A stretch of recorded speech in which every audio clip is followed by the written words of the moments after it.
Olá, vamos continuar falando sobre o caso da ex-deputada Flor de Lis. Sim, o júri encerrou, ela foi condenada a 50 anos e 28 dias de prisão, mas ontem a advogada da deputada e também de uma de suas filhas disse que vai recorrer, vai apelar da sentença, da decisão do Tribunal do Júri, da decisão do Conselho de Sentença. É possível, né? A pergunta é, e aí, doutor, é possível apelar de uma decisão do Tribunal do Júri, da sentença do Tribunal do Júri? O artigo 5º, que é o artigo das garantias e liberdades individuais, garantias individuais do cidadão, na nossa Constituição, no inciso 38, garante ao Tribunal do Júri, entre as suas prerrogativas, a soberania dos vereditos, ou seja, o que os jurados decidirem é matéria sagrada, Então, a decisão do Tribunal do Júri é, em tese, irrevogável, em tese. Diferente da pena, porque o Tribunal do Júri condena, mas quem dá a pena, mediante as regras da lei, é o juiz que preside o tribunal, né, o juiz togado. A decisão do juiz, ou seja, a dosimetria, a quantidade de pena, o início, o regime, isso pode ser matéria sempre de discussão. O juiz errou, a dose da pena foi muito alta, enfim, isso pode ser discutido. Agora, em relação à decisão do conselho de condenar ou absolver, essa é uma decisão sagrada.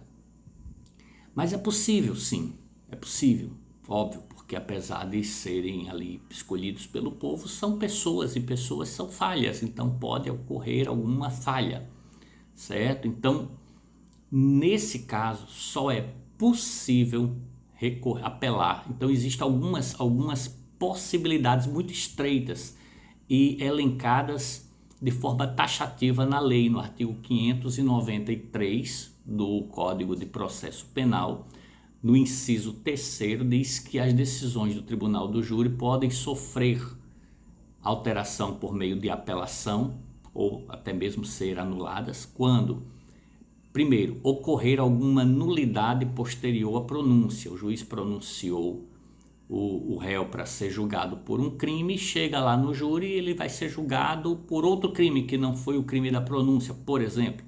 Então, há uma nulidade.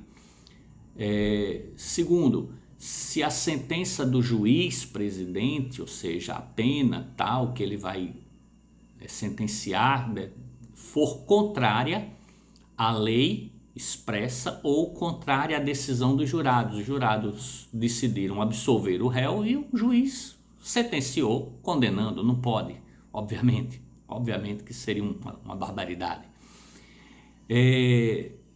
Terceiro, quando houver injustiça no tocante à aplicação da pena ou da medida de segurança, é o caso, né? Então, o jurado condenou o réu por homicídio, mas o juiz dá uma pena assim astronômica, completamente fora do padrão, muito além do previsto ali pelas regras do que a gente chama de dosimetria. Então, isso também pode sofrer apelação e anular aquela sentença. Mas, em relação à decisão dos jurados,